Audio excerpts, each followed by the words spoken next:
Viva Voz, com Vera Magalhães.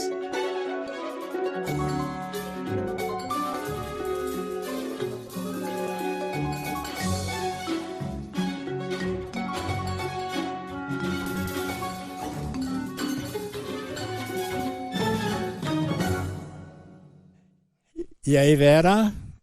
Oi, Sardenberg, boa tarde para você e para o Leandro, para quem nos ouve e quem assiste o CBN Brasil. Vera, o nosso tema é a situação judicial de Bolsonaro. Ele está já tem um julgamento marcado para o dia 2 de setembro, mas sobrevieram outros fatos, outras situações, outros inquéritos. Qual é, enfim, tudo somado e subtraído, Vera, a situação judicial do Bolsonaro? Vera.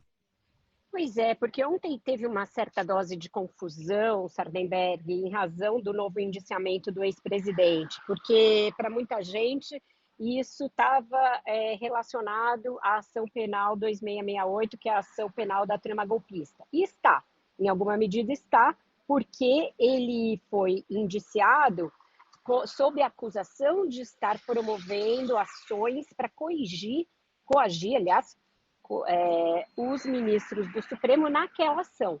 Mas é um inquérito que corre separadamente, é um outro inquérito que vai apurar se ele, Eduardo Bolsonaro e outros investigados, como o pastor Silas Malafaia, cometeram atos para coagir os ministros em razão da ação penal 2668. Então, esse inquérito ele não serve na instrução penal daquela ação.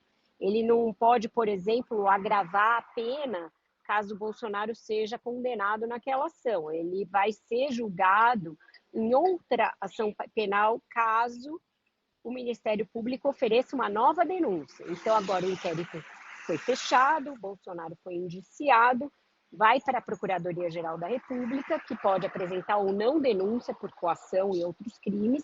E aí, caso isso aconteça, a primeira turma do Supremo Tribunal Federal analisa o oferecimento da denúncia, abre ou não uma nova ação penal, na qual ele será réu de novo ou não, a depender do veredito da turma. Então, pode originar uma outra ação, mas nessa que vai ser julgada a partir de 2 de setembro, não influi nem na dosimetria da pena, nem nas provas, pode ajudar a formar o convencimento de algum dos ministros, porque isso é um elemento subjetivo, mas não pode ser usado para, por exemplo, apenar por outros crimes, etc. Isso não. Agora, ele pode ser preso preventivamente por essa... Ele já está... Não, ele está preso em casa, né? Ele pode ser preso em regime fechado. Exato. A prisão preventiva, que é um passo além da prisão domiciliar, ela seria tomada no bojo do inquérito e não da ação penal da trama golpista, caso o ministro Alexandre de Moraes entenda que o ex-presidente infringiu as condições da cautelar exarada contra ele e incorreu em algumas das condições para prisão preventiva que estão no artigo 312 do Código de Processo Penal. E, a rigor, ele infringiu quase todas. É um gabarito de infrações às condições para uma prisão preventiva que ele cometeu. Mas, lembremos, também tem uma dose de cálculo judicial, cálculo político e cálculo ali do ministro em decretar ou não uma preventiva. Ele está às vésperas de ter um julgamento, e aí sim ele pode se tornar uma pessoa condenada pelo Supremo Tribunal Federal por uma série de crimes.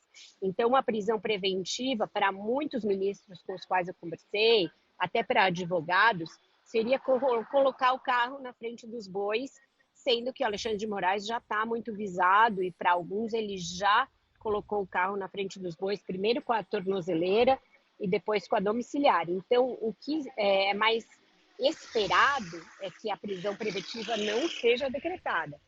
O que eu mais escolho do ponto de vista de análise, de apostas, é que o ministro vai seguir com a ação penal, e aí sim, no bojo da ação penal, Bolsonaro pode ser condenado, depois pode ser de novo denunciado, ser condenado de novo, aí por esse caso agora da coação, e isso vai se somando em termos de pena, mas que o ministro evitaria a preventiva, mas ainda depende da resposta que a defesa do Bolsonaro vai entregar, e ela tem um prazo para isso, e de mais provas que apareçam no bojo desse inquérito, né? As que apareceram ontem são muito pesadas. E nós estamos no dia 21 de agosto, a defesa tem 48 horas, serão 22, 23 de agosto, nós estaremos a 10 dias do início do julgamento, né? Que está marcado para o dia 2 de setembro, né? Exatamente, por isso que muita gente acha que ele não vai queimar essa etapa da preventiva, até para não dar mais razões para Donald Trump, Eduardo Bolsonaro, e se criar um clima no país de que o Bolsonaro está sendo perseguido, etc. Ao tornar públicas as provas desse inquérito, o ministro acabou minando muito esse argumento da perseguição política, porque ali tem confissões de que tudo foi feito realmente para pressionar os ministros, de que o Bolsonaro sabia sim das postagens em redes sociais, inclusive era ele quem comandava essas postagens, que a ideia da ida do Eduardo Bolsonaro para os Estados Unidos sempre foi conspirar contra o Brasil, que ninguém tem preocupação nenhuma com os condenados do 8 de janeiro, e a única preocupação é com o próprio Bolsonaro. Então, essas provas vieram como um refletor sobre tudo aquilo que os bolsonaristas achavam e que não era verdade, né? Que o Bolsonaro era perseguido, que todo mundo estava indignado com a situação da Débora do Batom e etc. Então, muita gente acha que esse inquérito já cumpriu o papel e que, portanto, não vai ser o caso de se decretar uma prisão preventiva do Bolsonaro. Vera Magalhães, obrigado, Vera. E até amanhã aqui no CBN Brasil, até logo mais no Ponto Final, Vera. Até logo mais. Um abraço para todos.